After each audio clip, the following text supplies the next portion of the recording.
The alarm sounded through the bridge of the Vanguard at 0300 hours. Captain Jake Morrison was already awake, sitting in his quarters with a cup of coffee that had gone cold hours ago.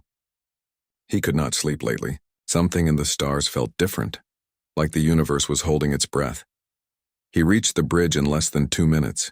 His crew was already at their stations, their faces lit by the glow of their screens. Lieutenant Amy Brooks turned to face him as he entered.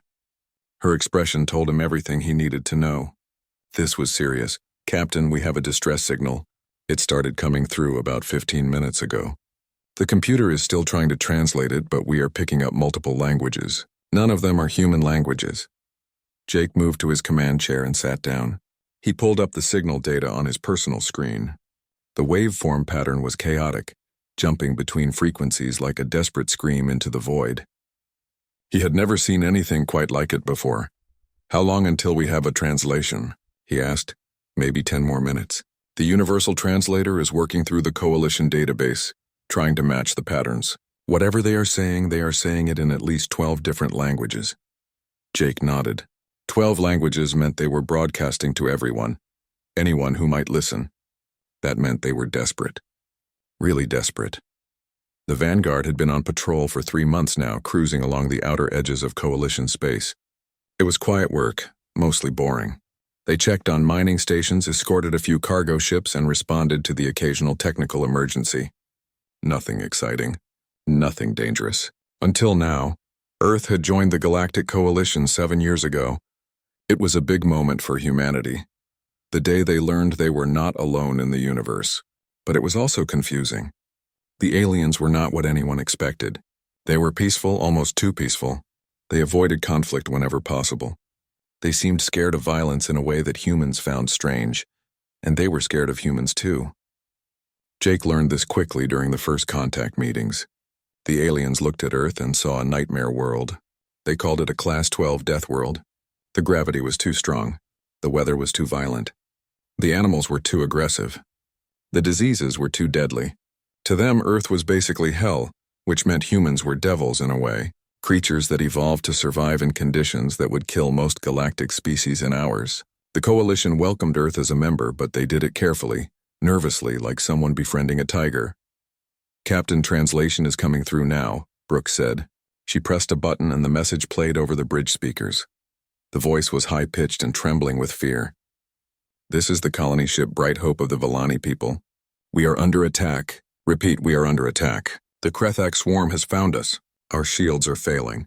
We have 17,000 civilians on board. Please, anyone who can hear this message, we need help. We need help now," the message repeated, the same words over and over in language after language. The fear in the voice was clear no matter what language it spoke. Jake felt his jaw tighten. 17,000 people, civilians, under attack. "Brooks, do we have any information on the Villani or the Krethak?" "Pulling it up now, sir.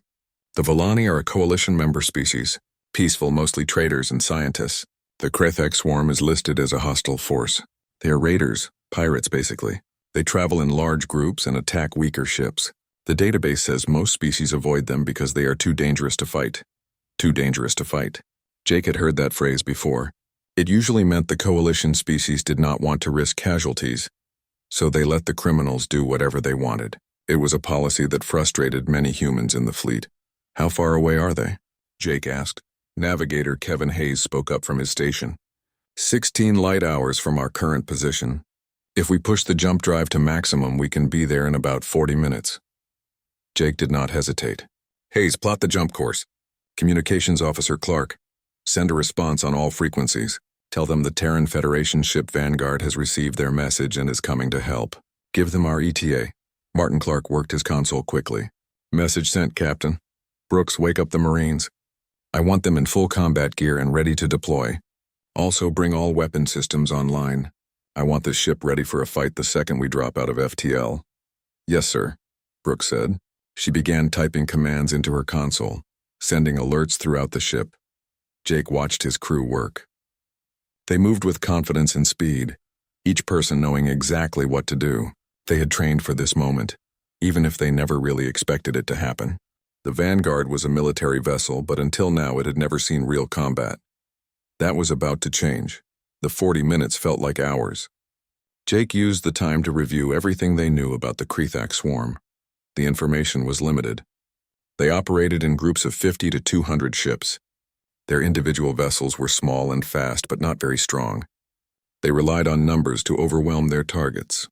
Once the shields of a ship failed, they would board it and take whatever they wanted. Cargo, technology, sometimes even prisoners to sell as slaves. It was a brutal way to operate, but it worked because no one was willing to stop them. The Coalition preferred to pay protection money or simply avoid the areas where the Krethak hunted. It was easier than fighting, but Jake came from Earth. Earth did not teach its children to run from bullies. It taught them to stand up and fight back no matter how big the bully was. 30 seconds to drop, Hayes announced. All hands, battle stations, Jake said over the ship-wide communication system. This is not a drill. We are about to engage hostile forces. Stay sharp, follow your training, and remember what we are fighting for. Those people out there need us. Let us not let them down. The countdown reached 0. The Vanguard dropped out of faster-than-light travel and back into normal space. The scene that greeted them was chaos. The Volani colony ship was huge, at least twice the size of the Vanguard, but it was surrounded by what looked like a swarm of angry insects. Hundreds of small ships darted around it, firing weapons that looked like bright streams of energy. The colony ship's shields flickered and sparked with each hit. They would not last much longer. Tactical, give me a count, Jake ordered. I am reading 347 hostile vessels, Captain. They are small, probably fighters or light attack craft. The Volani shields are down to 18%. They have maybe 30 minutes before total failure. Jake nodded. 300 ships. That would have scared most Coalition captains into retreating. But the Vanguard was not a Coalition ship. It was a human ship. And humans had learned to fight against bad odds a long time ago. Clark, open a channel to the Volani ship. Channel open, sir. Volani ship Bright Hope. This is Captain Jake Morrison of the Terran vessel Vanguard. We are here to help. Hold your position and keep your shields up. We will deal with the Krethak. There was a pause. Then a voice came back, shaking with disbelief and hope. Vanguard, you must leave. There are too many of them. You cannot win. Save yourselves, Jake smiled. It was not a happy smile. It was the smile of a predator that had just found its prey. Bright Hope, you do not understand. We are humans. We come from a death world. This is what we do. He closed the channel and turned to his crew. All weapons, prepare to fire. Launch all fighters. And someone get me a target solution on whatever ship is commanding that swarm. Let us teach these pirates why they should fear the Deathworlders. The fighter bay doors of the Vanguard opened wide. 20 F-47 Valkyrie fighters launched into space like bullets from a gun. Each pilot was strapped into a cockpit that could withstand forces that would kill most alien species. They had trained in Earth's heavy gravity since they were teenagers. Their bodies were built for this kind of punishment. Commander Pete Collins led the squadron. He had been flying combat aircraft for 12 years, first in Earth's atmosphere and now in space. He looked at his display and saw the Krethak swarm ahead. 300 ships. It should have been terrifying. Instead, he felt calm. This is Falcon Leader to all wings. Stay loose and trust your training.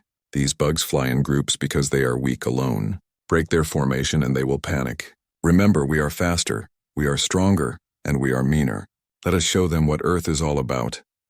Copy that, Falcon Leader, replied Lieutenant Sarah Mitchell. She was flying Falcon 2 right on Collins's wing.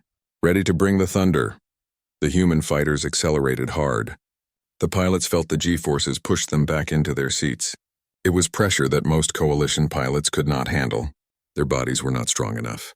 But humans came from a world with crushing gravity, thin mountain air, and endless physical challenges. Their bodies were designed to endure. The Krethak noticed the approaching fighters. 40 of their ships broke away from the main swarm and moved to intercept. They flew in a tight formation, their movements perfectly synchronized. It was beautiful in a way, like watching a school of fish move as one organism. Collins watched them come. He had seen this kind of formation before in training simulations. It was effective against most opponents because it concentrated firepower and made the group harder to break apart. But it had a weakness. It relied on every ship doing exactly what it was supposed to do. All wings, execute pattern Delta 7 on my mark. 3, 2, 1 mark. The human fighters suddenly scattered in every direction. There was no pattern, no formation, just 20 ships going 20 different ways. To an outside observer, it looked like complete chaos. It looked like the squadron had panicked and lost all discipline. The Krethak formation hesitated. Their tight structure was designed to respond to organized attacks, not chaos. For 3 seconds, they did not know what to do. 3 seconds might not sound like much, but in a space battle, it was an eternity. The human fighters curved back around, coming at the Krethak from 12 different angles at the same time. Their weapons lit up the darkness.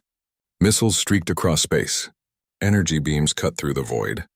The Krethak formation shattered like glass. 15 Krethak ships exploded in the first 5 seconds. The rest scattered, trying to reform, but the humans did not give them a chance. They hunted each ship individually, chasing them down with ruthless efficiency. Falcon 2 to leader, these guys cannot keep up with our maneuvers, Sarah reported. Her voice was steady, professional. They are flying like training dummies.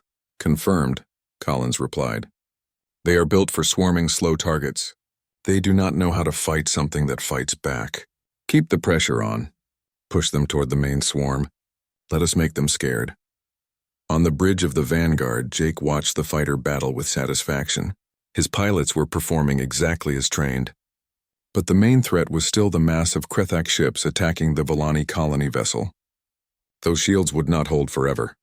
Tactical Officer Yang, have you found their command ship? Lisa Yang studied her screens carefully. Yes, Captain. It is right in the center of the swarm, bigger than the others, probably twice the size. It is coordinating their attack patterns. If we take it out, the rest should lose organization. Jake nodded. Decapitation strike. It was a classic tactic. Cut off the head and the body dies. What is our firing solution? We have a clear shot, but we will need to use the railguns. Our energy weapons will not punch through that many ships to reach the target.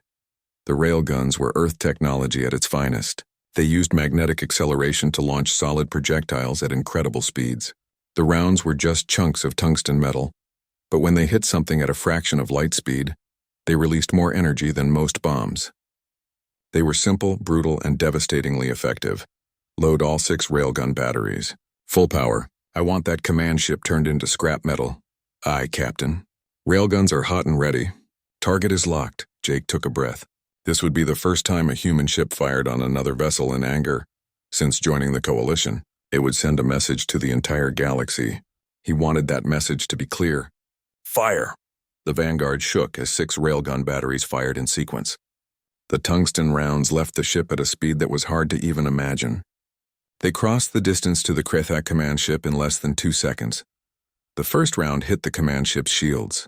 The shields lasted for exactly 1 microsecond before they collapsed completely. The second round punched through the hull near the front of the ship. The third and fourth struck the middle section. The fifth hit near the engines. The sixth struck something critical, probably the reactor. The explosion was spectacular. The command ship came apart like a toy, pieces flying in every direction. Then the reactor went critical, and a ball of white light expanded outward, consuming the wreckage and several nearby Krethak fighters that were too close to escape. For a moment, everything stopped.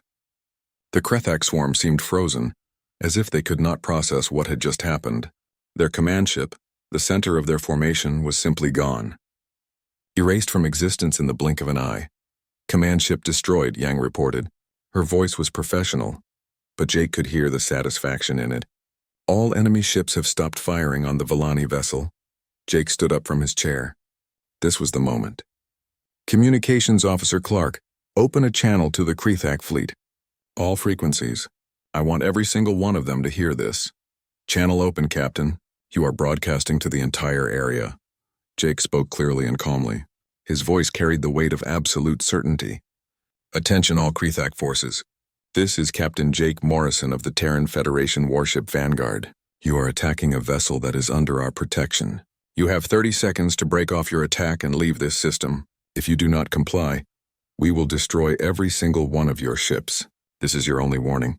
He gestured to Clark to close the channel. Then he sat back down and waited. Around him, his bridge crew held their breath. This could go 2 ways. The Krethak could flee, or they could attack in a desperate attempt at revenge. Brooks leaned over to him and whispered, "Do you think they will run?" Jake kept his eyes on the tactical display. They are pirates, not soldiers. They pick on the weak because it is safe and profitable. We just proved we are not weak. They will run. 10 seconds passed. Then 20. At 25 seconds, the first Krethak ships began to move. They were not moving toward the vanguard. They were moving away. Fast. Within 60 seconds, the entire Krethak swarm had scattered. They jumped to FTL in every direction, fleeing like animals from a forest fire. The space around the Villani colony ship, which had been filled with hostile vessels just moments ago, was suddenly empty and peaceful. All enemy forces have retreated, Yang announced. The area is clear. The bridge crew let out a collective breath. Some of them smiled. A few even cheered quietly. They had done it. Their first real battle, and they had won without losing a single ship or pilot. Recall the fighters, Jake ordered, and get me a damage report on the Villani ship. See if they need any assistance with repairs. Captain, we are receiving a transmission from the Villani ship, Clark said. They are asking permission to send a delegation over to meet you in person. Jake nodded. Tell them they are welcome aboard. And Brooks, make sure we have a proper reception ready. These people just went through hell. Let us show them that humans know how to be good hosts as well as good fighters. As the crew began preparations to receive their guests, Jake allowed himself a small moment of satisfaction. Earth had just announced itself to the galaxy in a way that words never could. They had answered a distress call that everyone else ignored. They had fought an enemy that everyone else feared. And they had won. The galaxy was about to learn what it meant when the Deathworlders came to help. The Villani shuttle docked with the Vanguard 2 hours after the battle ended.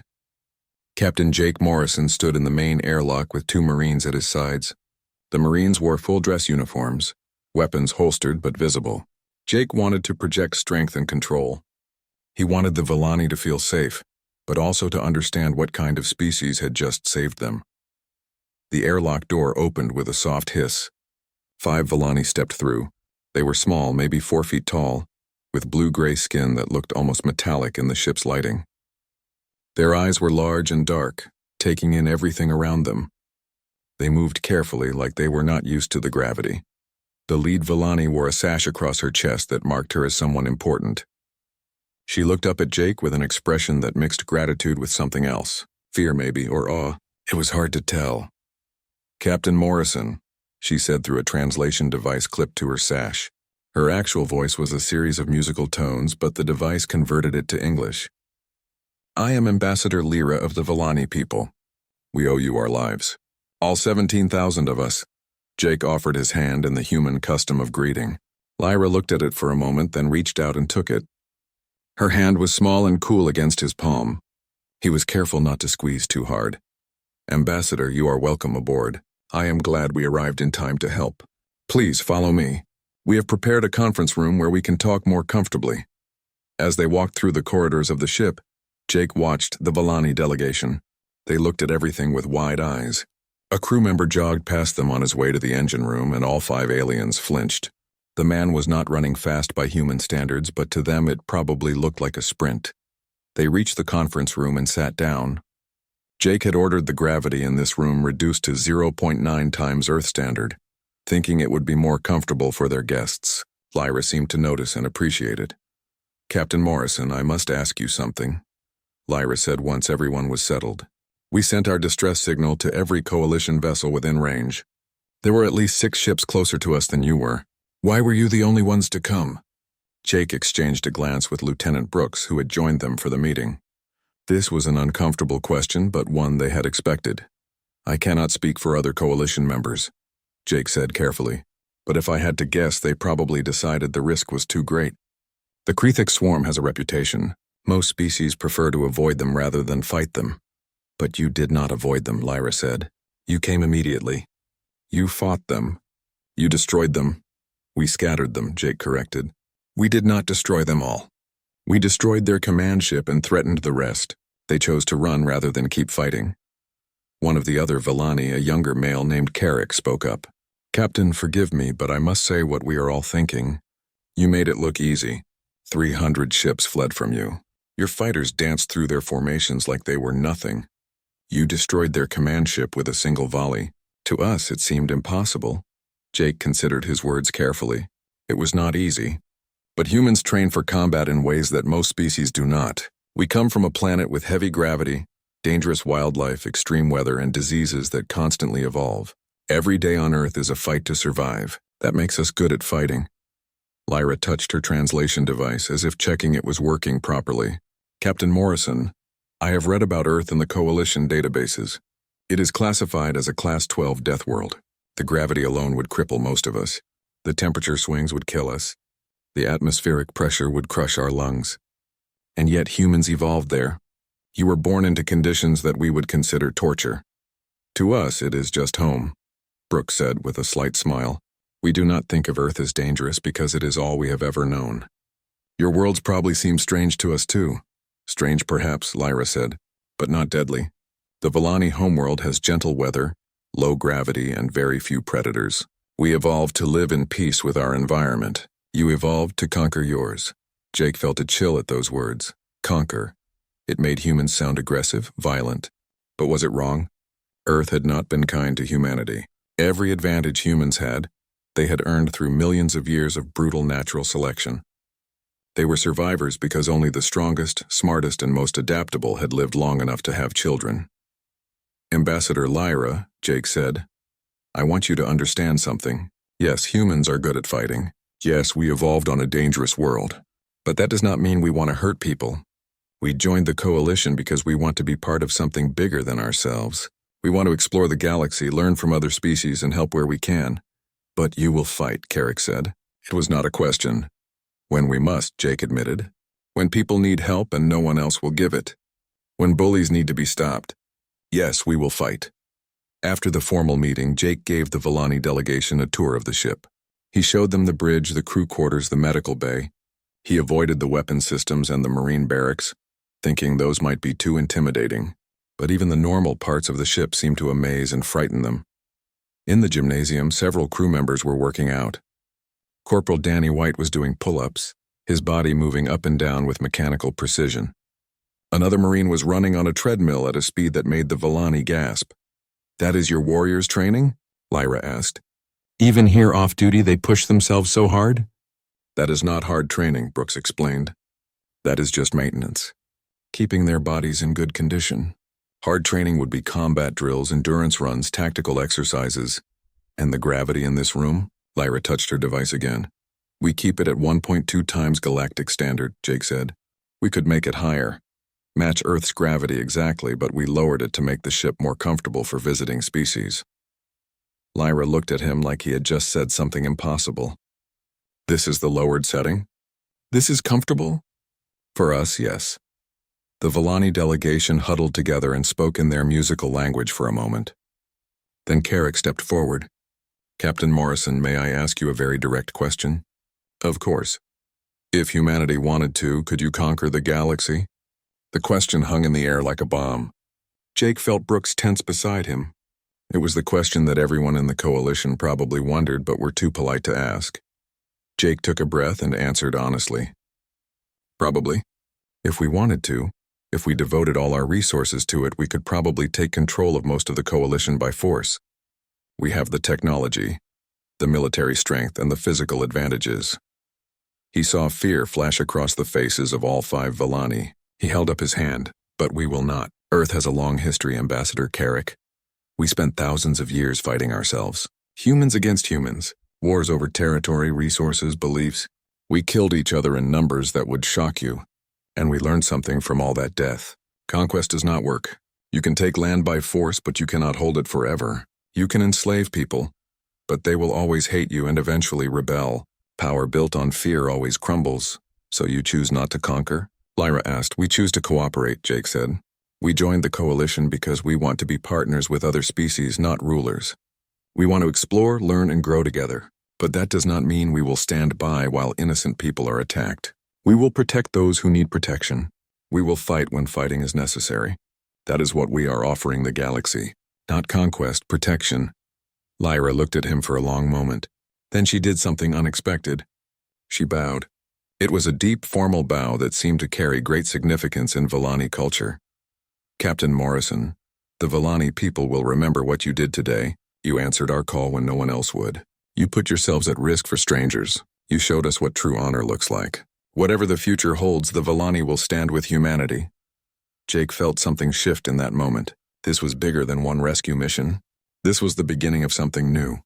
Earth had just proven itself to the galaxy, not through intimidation or threats, but through action. They had shown that Deathworlders could be heroes too. The video of the battle spread across the galaxy faster than anyone expected. Someone aboard the Villani colony ship had recorded the entire encounter and shared it with the Galactic Network. Within 3 days, billions of beings across hundreds of worlds had watched the footage. The images were stunning. Human fighters performing maneuvers that defied conventional physics. The Vanguard's railguns erasing a Krethak command ship in seconds. Captain Morrison's calm voice delivering an ultimatum that sent 300 hostile ships fleeing in terror. It was the kind of display of power that the Coalition had never seen before. On the Coalition Central Station, an enormous orbital platform that served as the government center for the galactic community, the reaction was mixed. The council chamber was full, with representatives from all member species present. The debate had been going on for hours. Ambassador Thalen of the Morthus Collective stood at his speaking podium. His forearms gestured dramatically as he made his point. This is exactly what we feared when we accepted Earth into the Coalition. The humans have been members for barely 7 years, and already they are launching unauthorized military operations. They destroyed a Krethak vessel. They threatened an entire fleet.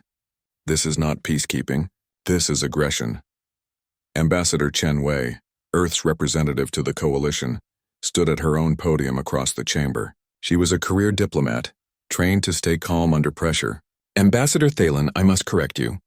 The Vanguard's actions were not unauthorized. The Villani sent a distress signal on Coalition emergency channels.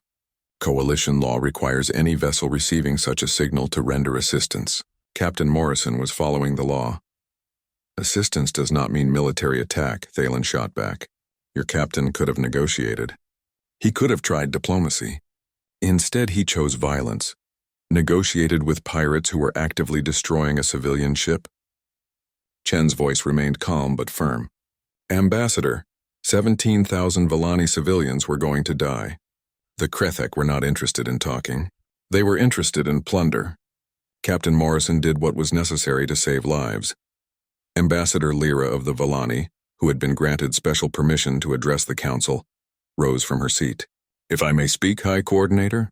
High Coordinator Vexus, an ancient Zentari who had led the council for over a century, nodded. The Villani representative may speak. Lyra moved to the central podium. She was small compared to most of the other ambassadors, but her voice carried clearly through the chamber. Members of the council, I was there.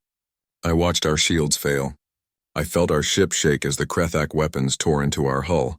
I prepared my children to die because I thought no help would come. She paused, looking around at the assembled representatives. We sent distress calls to 6 coalition vessels, 6 ships that were closer to us than the Vanguard. None of them came. They received our message and they chose to ignore it, because they were afraid of the Krethak. Only the humans came. Only the humans were willing to risk themselves for strangers. A murmur ran through the chamber. Some ambassadors looked uncomfortable. Others looked angry. But no one challenged her words because everyone knew they were true. High Coordinator Vexus raised a hand for silence. Ambassador Chen, the Council must understand human military doctrine. Why did your vessel respond with such overwhelming force? Could you not have simply positioned yourself between the Villani ship and the attackers? Chen had prepared for this question. High Coordinator, human military philosophy is based on the principle of decisive action. When we enter a conflict, we use sufficient force to end it quickly and completely. This actually minimizes casualties on all sides because it prevents the conflict from dragging on. But you destroyed their command ship, Thalen interrupted. You killed 40 beings. How is that minimizing casualties? Chen met his gaze directly. Ambassador Thalen, if Captain Morrison had simply positioned his ship as a shield, the battle would have continued. More Krethak fighters would have been destroyed. The Vanguard would have taken damage, possibly casualties among our crew. The Villani ship might still have been breached. The total death toll could have been hundreds or thousands.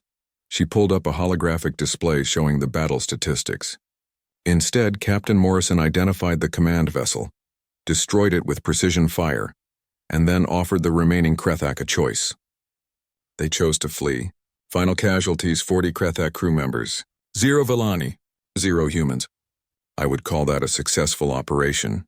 The chamber fell silent. It was hard to argue with the numbers. 40 deaths versus thousands was a clear calculation, but many of the council members looked troubled. They came from peaceful cultures that valued life above all else. The idea of deliberately choosing to kill, even to save more lives, was difficult for them to accept. High Coordinator Vexus spoke again. His voice was old and tired, carrying the weight of centuries. Ambassador Chen, I will ask you the question that I believe troubles many members of this council. What does Earth want? You have demonstrated that you possess military power beyond what most of us can imagine. You have shown that you are willing to use that power. What are your intentions? Chen took a breath. This was the moment that mattered. High Coordinator, Earth wants what we have always wanted since we applied for coalition membership. We want to be part of the galactic community. We want to trade with other species. We want to share knowledge and culture. We want to explore the universe and learn from those who have been exploring it longer than we have. And the military actions? Vexus asked. We will defend those who cannot defend themselves, Chen said simply. The coalition is built on principles of mutual cooperation and protection. But if the reality is that peaceful species will not or cannot respond to threats, then someone must. Earth is offering to be that someone. You are offering to be the coalition's army, Thalen said accusingly. We are offering to be the coalition's shield, Chen corrected. There is a difference. An army conquers. A shield protects. We do not want to rule anyone. We just want to make sure that when someone sends a distress call, someone answers. Another ambassador stood up. It was Rixal of the Kortian Union, a species known for their logical thinking. Ambassador Chen, I have a practical question. If we accept Earth's offer, what would this arrangement look like? Would human ships patrol our borders? Would they respond to all threats? Chen nodded. We would propose a formal program. Human vessels would be stationed in strategic locations throughout coalition space. They would be authorized to respond to distress calls and engage hostile forces that threaten coalition members. We would operate under coalition oversight and follow coalition rules of engagement. And what does Earth want in return? Rixel asked. Continued access to coalition technology and knowledge-sharing programs. Preferential trade agreements for Earth goods and services. And respect. We want to be seen as partners, not as hired weapons. The debate continued for several more hours. Some ambassadors supported the idea enthusiastically. Others opposed it on principle. Many were conflicted, torn between the practical need for protection and the philosophical discomfort with militarization. Finally, High Coordinator Vexus called for a vote. The question was simple. Should human military vessels be authorized to respond to distress calls and engage hostile forces in coalition space? The vote took only a few minutes. When the results appeared on the central display, Chen felt a wave of relief wash over her. The measure passed with 73% approval. Earth had just been officially authorized to act as the coalition's protector. After the session ended, Lyra approached Chen in the corridor outside the chamber. The Vellani ambassador looked tired but pleased. Ambassador Chen, thank you. For everything. For saving my people and for standing before the council today. Chen smiled. Ambassador Lyra, I should be thanking you. Your testimony was crucial. Without it, I am not sure the vote would have gone our way. I simply told the truth, Lyra said. The humans saved us when no one else would. The galaxy needs to understand that Deathworlders are not monsters. They are heroes. Later that evening, Chen sent a secure transmission back to Earth. The message was brief but significant. The Council has approved our proposal. We are officially authorized to serve as the Coalition's military response force. Begin preparations for fleet deployment. The Deathworld Guard is now operational. Across the galaxy, the news spread quickly. Earth had just changed the balance of power in the universe. Pirates and raiders who had operated with impunity for decades suddenly had something to fear. Peaceful species who had felt vulnerable now had a protector. And humans, the species from the deadly world, had found their purpose among the stars. They would be the shield. They would be the sword. They would be the ones who answered when others called for help. The galaxy had gotten its SOS, and it would never be the same.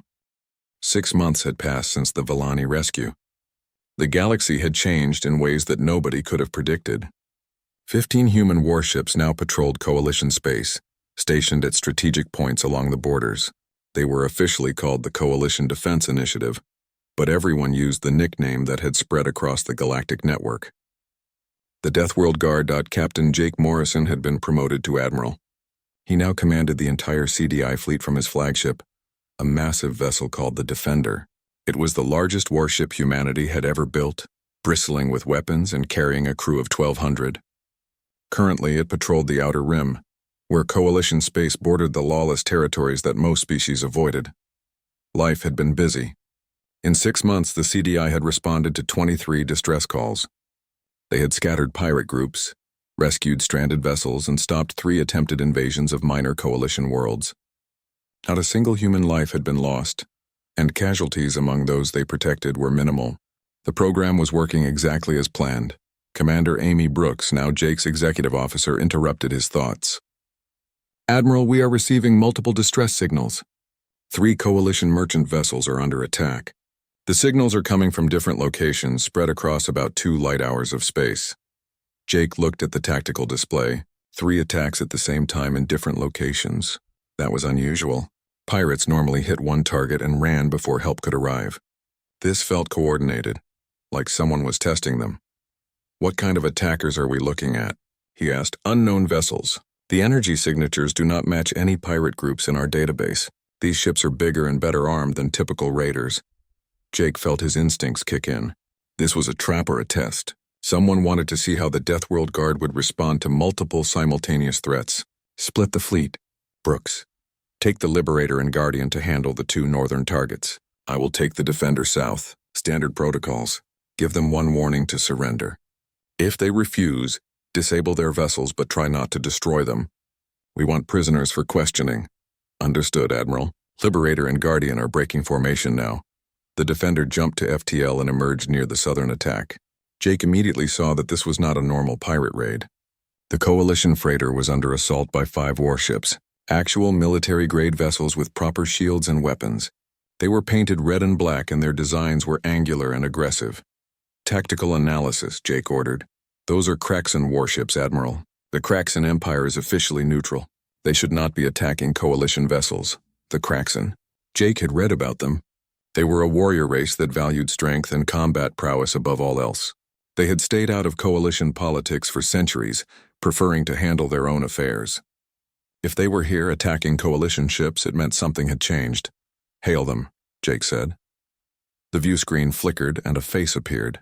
It was reptilian with red scales and yellow eyes that seemed to glow. The being wore armor that looked ceremonial and practical at the same time. "I am War Master Krex of the Kraxan Empire," the being said in a voice that sounded like gravel grinding together. "You are the human admiral they call Morrison?" "I am," Jake replied. "War Master, you are attacking a Coalition merchant vessel in protected space. Break off your attack immediately or face the consequences." Krex showed his teeth in what might have been a smile. "We have heard the stories about you, human. How you scattered the Krethak swarm with a single ship. How you have driven pirates from a dozen systems. How your species evolved on a world so harsh that it would kill most beings within hours. All of that is true," Jake said carefully. "Which makes me wonder why you are still here. Most threats run when they see us." "The Kraxan do not run," Krex said. "We are warriors. For generations we have been told that we are the strongest race in the galaxy. Then you humans arrived and everyone started calling you the Deathworlders. They say you are unstoppable, unbeatable. We do not believe in legends, Admiral. We believe in proof." Jake understood now. This was not a raid. This was a challenge. The Kraxan wanted to test themselves against humanity.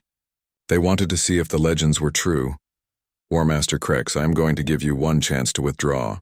I do not want to fight you, but I will if you force me to." Krex leaned forward, his eyes intense. "But you will fight if you must. That is what makes you interesting, human. You do not want war, but you are very good at it. Let us see just how good." The channel closed. Jake took a deep breath and activated the ship-wide communication system. "All hands, this is the Admiral.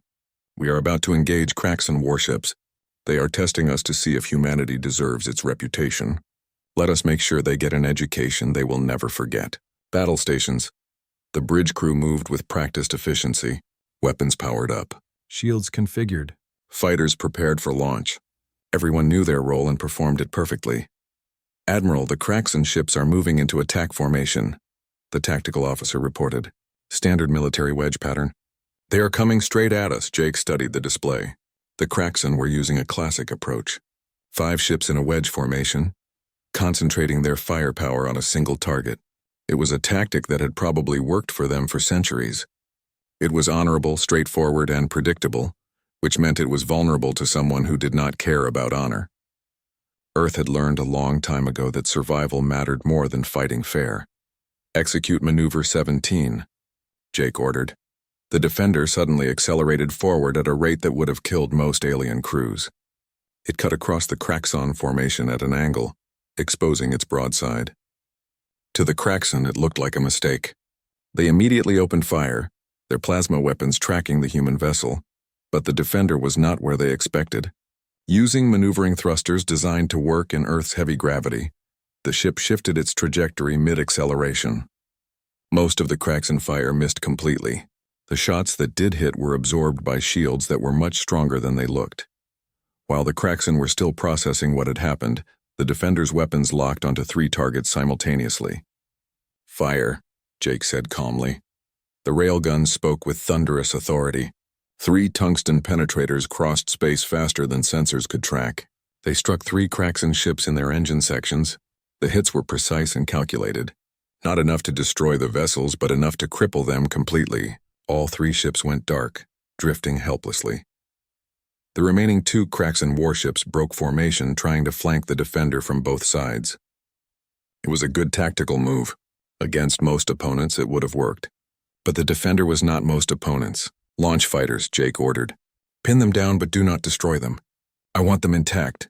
The human fighters poured from the launch bays like angry wasps. They moved with speed and precision that the Kraxon could not match. Within minutes, both remaining Kraxon ships were disabled, their weapons destroyed, their engines offline. The entire battle had lasted less than 12 minutes. 5 Kraxon warships disabled without destroying any of them. 0 human casualties. It was a perfect demonstration of controlled force. Jake opened a channel to Krex's ship. The Kraxon War Master looked stunned. "The legends," Krex said slowly, "do not do you justice, Admiral." "Your warriors fought well, War Master," Jake replied. "But Earth taught us something important. There is no honor in losing. My medical teams are standing by to assist with your wounded. After we make repairs, you and your ships will be escorted back to Kraxon space. You are sparing us?" Krex seemed genuinely shocked. "This is not our custom. The defeated become property of the victor." "That is not our custom," Jake said. "We fight when we must, but we do not seek to humiliate or enslave. The Kraxon are warriors. The galaxy needs warriors, but it needs warriors who understand what is worth fighting for. Not glory, not honor, but protecting those who cannot protect themselves."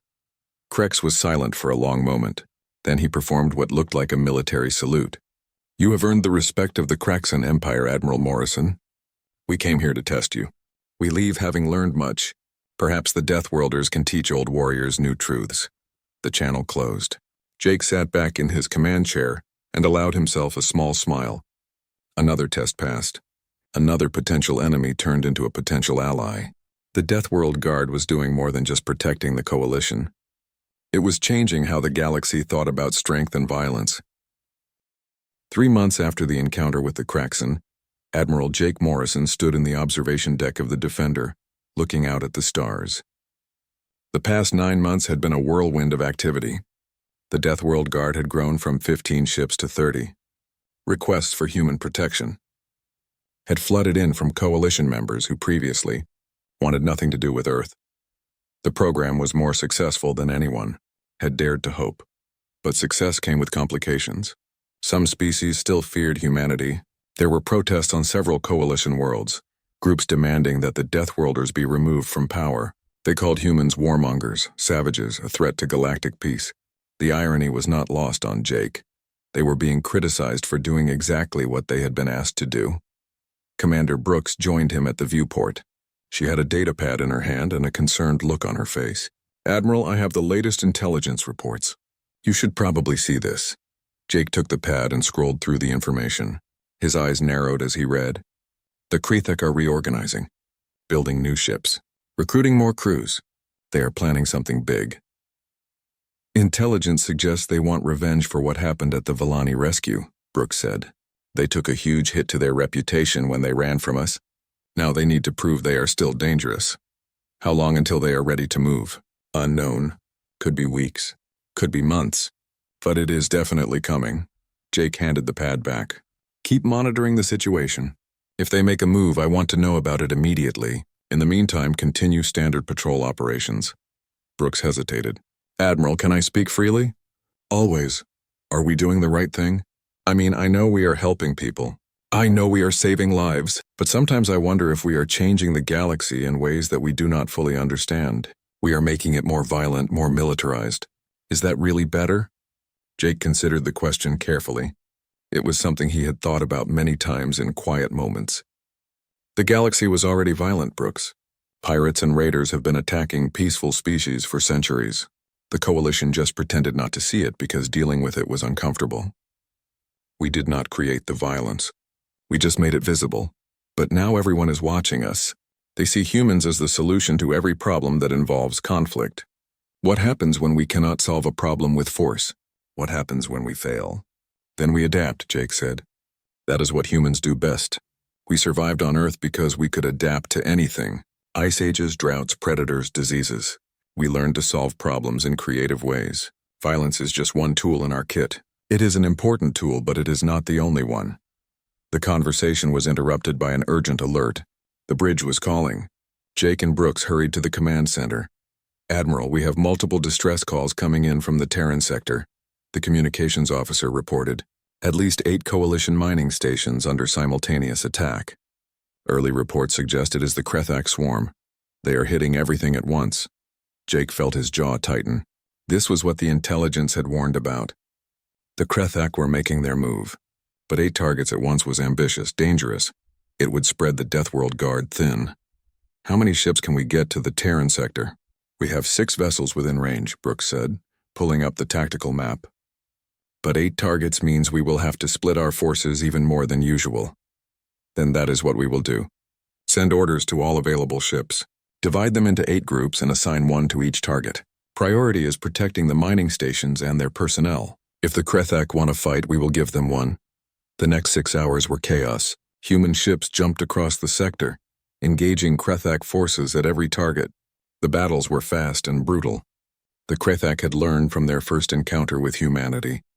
They fought smarter, using better tactics, avoiding direct confrontation when possible. But they still lost. At every mining station, the human ships arrived and drove them off. Some Krethak vessels were destroyed, others were captured. The rest fled back into the lawless territories. When the fighting was over, Jake reviewed the reports. All 8 mining stations were safe.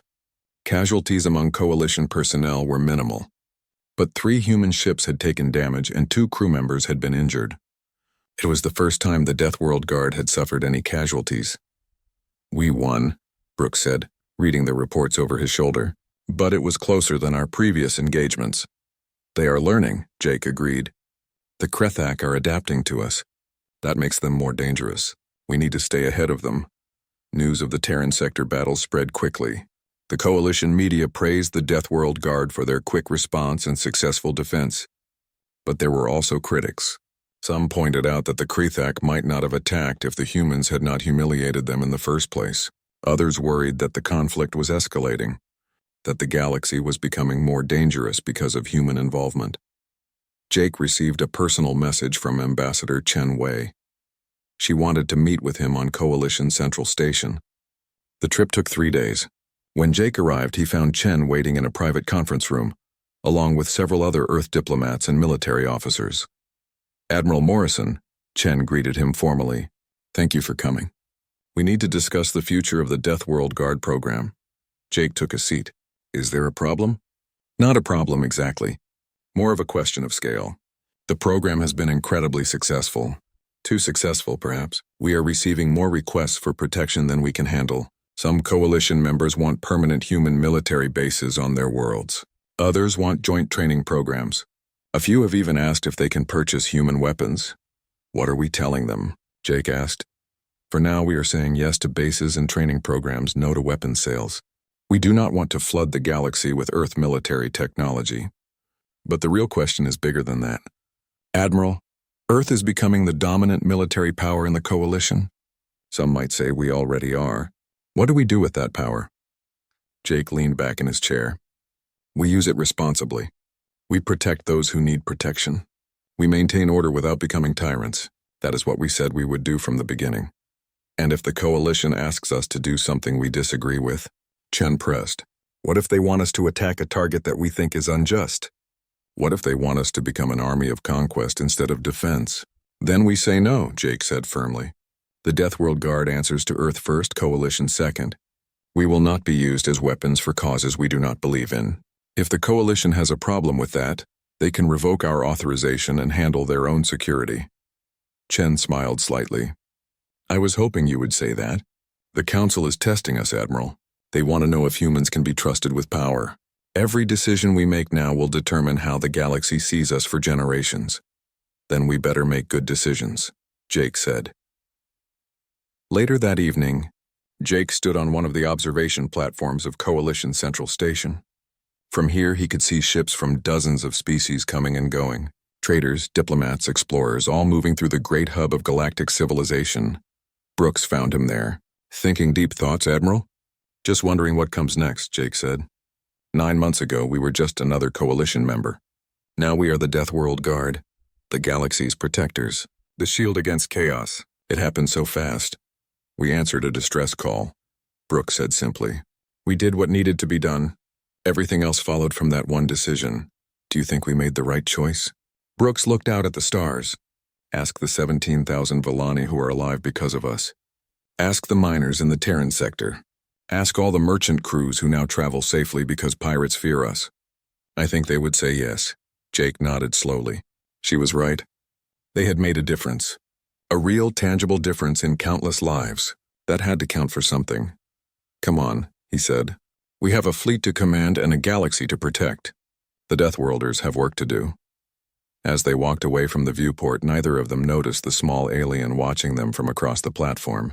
The being wore the insignia of the Zentari Diplomatic Corps. He had been observing the humans for months now, studying their behavior, their decisions, their character. He activated a communication device and spoke quietly. Report to High Coordinator Vexus. The humans continue to demonstrate restraint and wisdom. They have power, but choose to use it carefully. My assessment remains unchanged. Earth is not a threat to the Coalition. They are an asset. Perhaps our greatest asset. The being closed the channel and disappeared into the crowd. Above him, the stars shone bright and peaceful. The galaxy had gotten its SOS 9 months ago. The Deathworlders had answered, and nothing would ever be the same again.